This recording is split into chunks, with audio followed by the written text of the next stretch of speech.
La Fédération des médecins omnipraticiens du Québec vous présente Prendre soin de vous.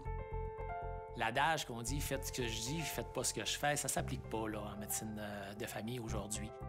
Mon rôle de médecin de famille est aussi un rôle de promotion de la santé auprès des patients et de vraiment là, livrer un message de l'importance des saines habitudes de vie. Les gens qui vont adopter une belle hygiène de vie, c'est des gens qui respirent le bonheur, je vous dirais. C'est des gens qui respirent la santé. On est médecin de famille 365 jours par année. Je pense que par notre attitude face à la santé, par nos habitudes de vie, je crois qu'on peut livrer un message à nos patients, un message qui va aider, j'espère, à garder notre collectivité en santé. Les omnipraticiens du Québec vous ont présenté Prendre soin de vous. Différents médecins de famille, un même objectif, votre santé. Ensemble, nous travaillons à améliorer l'accès aux soins. Vous venez tout juste de voir le docteur Dominique Gagnon à l'écran. Il est présentement avec nous pour nous présenter une toute nouvelle chronique à TVDL. Une chronique qui traitera bien sûr de santé. Docteur Gagnon, bienvenue à l'émission. Bonjour. Ça va bien ce matin? Oui, ça va très bien, merci. Juste pour expliquer, on va se rencontrer tous les mardis, tous les 2 semaines, à partir de maintenant, pour faire des suivis, discuter de santé. Qu'est-ce qu'on va aborder exactement dans cette chronique-là? Bien, comme vous l'avez vu là, sur la capsule qui a été présentée, on va parler principalement de la santé abordée sous l'angle des saines habitudes de vie. Oui. Alors, c'est très important. Je pense qu'on a un défi comme collectivité là, à relever par rapport à notre santé. Il peut y avoir différents sujets aussi là, de façon plus pointue, des sujets beaucoup de première ligne hein, qui touchent là, beaucoup les individus, mais on va mettre l'emphase là, sur les saines habitudes de vie, évidemment. Donc, une série de rencontres qui sera certainement très intéressante. Puis vous en faites une mission de transmettre ces informations-là aussi. On vous voit de plus en plus dans les médias, des capsules à la télévision, comme ça, à la radio également. Pourquoi c'est important pour vous, cette implication-là, de transmettre ce message-là? Oui. Bien, c'est très important parce qu'on en est rendu là présentement comme collectivité. On fait face à un grand problème, un grand fléau en ce moment. Le fléau de l'ère industrielle, si on peut dire de l'ère moderne, c'est la sédentarité et l'obésité. Hein, l'Organisation mondiale de la santé s'est penchée sur ça. Et on se rend compte qu'on va y avoir plusieurs années, même des dizaines d'années perdues, justement, par ce problème-là. Et on sait que la clé passe nécessairement pour ça par les saines habitudes de vie. Donc, d'où l'importance de mettre l'emphase sur ça. Également, quand on regarde un petit peu les statistiques, on se rend compte qu'en ce moment, les principales causes de mortalité, il y en a 2, OK? Il y a 30 environ des causes de mortalité qui sont reliées au cancer, qui est la première cause. Oui. Et il y a un autre 30 environ qui est relié aux maladies cardiovasculaires. Et ce qu'on se rend compte, c'est que ces 2 groupes de maladies-là sont directement reliés justement aux mauvaises habitudes de vie qu'on a pu développer là, durant les dernières décennies. Donc, d'où l'importance de dire si on veut vivre en santé, si on veut avoir une collectivité saine, à ce moment-là, il faut vraiment mettre l'emphase sur ça. Et avec le grand défi Pierre Lavoie, un petit peu, je me fais un peu le médecin ambassadeur au niveau local et régional pour passer ce message. C'est ça, on parle du grand défi Pierre Lavoie, le club de marche que vous avez créé aussi à la baie, on l'a vu d'ailleurs dans la capsule. Et là, pour notre chronique santé de ce matin, comment on la dirige? Sur quoi, quel thème on aborde aujourd'hui? Bien, je pense qu'on va l'aborder pour une première capsule comme ça, un petit peu d'histoire sur l'évolution de l'espérance de vie. Oui. Alors, quand on regarde en ce moment l'espérance de vie au Québec, on est quand même parmi les choyés au monde. Hein. On est 12e au Canada là, parmi tous les pays là, au niveau de l'espérance de vie, parmi 193 pays. Oui. Et notre espérance de vie se situe à 82 ans. OK. 80 ans pour l'homme. L'homme vit un petit peu moins. Et la femme, 84 ans, une moyenne d'environ 82 ans. Dans l'histoire, que le monde que l'être humain ait une espérance de vie aussi élevée, là, c'est arrivé rarement. Oui, c'est jamais arrivé, en fait. Ouais. Alors, mais quand on regarde un petit peu, ça fait pas si longtemps que ça que l'espérance de vie a augmenté parce que les premières civilisations qui remontent à peu près à 200 000 ans de ça, évidemment, on n'a pas de statistiques à ce moment-là, mais quand on analyse l'ADN des momies retrouvées ou des choses comme ça, on se rend compte qu'à ce moment-là, l'être humain vivait autour de 40 ans. C'était l'espérance de vie, et parce que, bon, il y avait évidemment les conditions de vie, on se comprend. Il y avait plusieurs facteurs. Plusieurs, hein, les mammouths nous couraient après. En ce moment-là, c'était plus difficile de survivre. On se rend compte, et puis là, on se rend compte que aller jusqu'au début des années 1900, donc en 1900, donc au 19e siècle, 20e siècle, l'espérance de vie restait à peu près stable, parce qu'au début du 20e siècle, en 1900, l'espérance de vie était à environ de 45 ans. Alors, ce qui veut dire qu'un enfant qui naissait en 1900, normalement, qui arrivait au monde, en moyenne, c'est des moyennes, pouvait espérer vivre environ 45 ans dans les pays qu'on dit les plus évolués, comme l'Angleterre à l'époque et tout ça.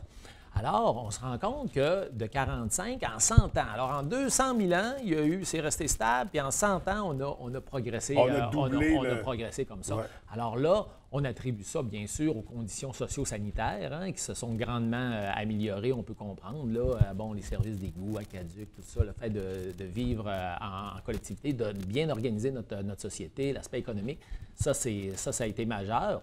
Il y a eu aussi des progrès, des très gros progrès au niveau de la médecine. Alors, entre autres, tout ce qui a trait à la périnatalité, hein, tout ce qui a trait à la naissance, parce qu'à l'époque, des femmes un accouchement, ça pouvait être quelque chose d'assez grave pour la santé. Il y avait beaucoup de mortalité là, périnatale dans les premiers jours de vie là, de l'enfant. Aujourd'hui, avec les soins obstétriques, évidemment, c'est très, très rare. Même qu'aujourd'hui, on va sauver des enfants à environ 35 semaines de grossesse, même en bas de ça, 30 semaines de grossesse. Alors, on voit que ce qui ne se faisait pas, évidemment, au début du siècle. Un des gros tueurs de l'humanité, ça a été les maladies infectieuses. Okay? On va se rappeler qu'en 1918, il y a eu la plus grosse épidémie de grippe que l'on a pu recenser dans l'histoire, la grippe espagnole. Oui. La grippe espagnole, ça a tué 20 millions de personnes. Imaginez-vous qu'aujourd'hui, on annoncerait dans les nouvelles que dans la dernière année sur la planète, il y a 20 millions de personnes qui sont mortes subitement. Ça serait une nouvelle catastrophique. Et savez-vous quel virus c'était? Non, c'était? Du H1N1. Ah, le virus de la grippe que, justement, on en a eu cette année, c'est du H1N1 et la fameuse grippe de 2009. C'est pour ça que les autorités sanitaires ici et santé publique ont eu certaines craintes. On a vacciné des gens et tout ça parce que c'était un virus H1N1. Et regardez comment est-ce que ça a bien été. Il n'y a pas eu de décès majeur, rien du tout.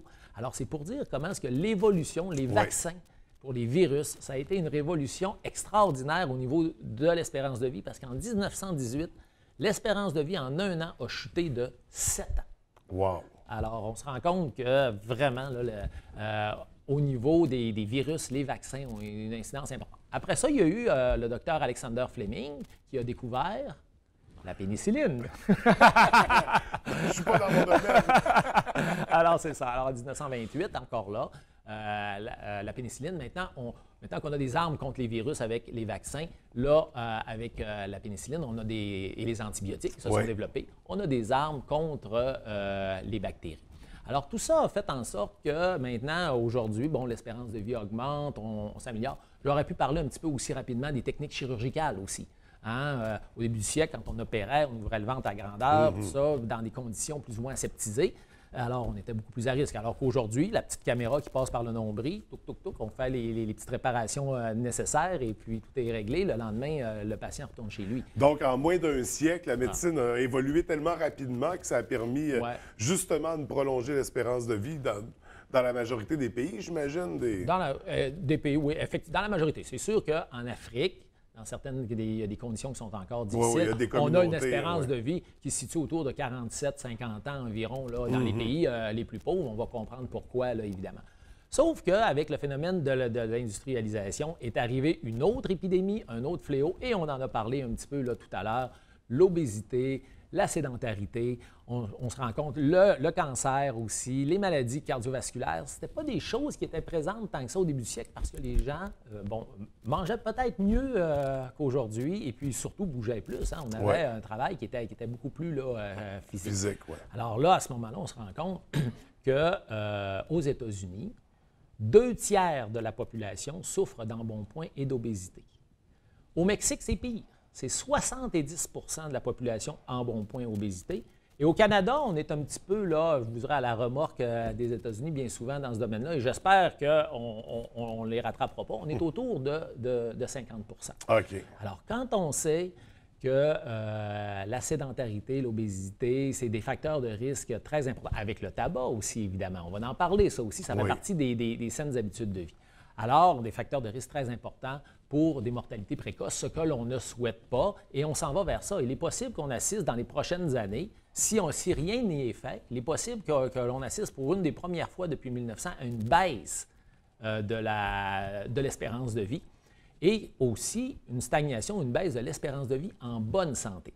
Parce que c'est beau de vivre jusqu'à 80 ans, mais si vous tombez malade à 60 ans, vous allez trouver le temps long à être... Les 20 dernières années. Les 20 dernières années peuvent être vraiment longues. Alors, c'est pour ça, donc, vous comprenez un petit peu le but de la chronique, d'aller vraiment là, mettre l'emphase sur la prochaine révolution en santé, autant comme les vaccins, comme les antibiotiques ont été des révolutions en santé. Je pense que maintenant, la prochaine révolution en santé va être vraiment axée sur les saines habitudes de vie. Le grand mouvement que Pierre Lavoie a lancé, avec les cubes d'énergie, on sort, on marche dans toutes les collectivités, dont ici à la baie, puis on va pouvoir avoir l'occasion d'en reparler aussi.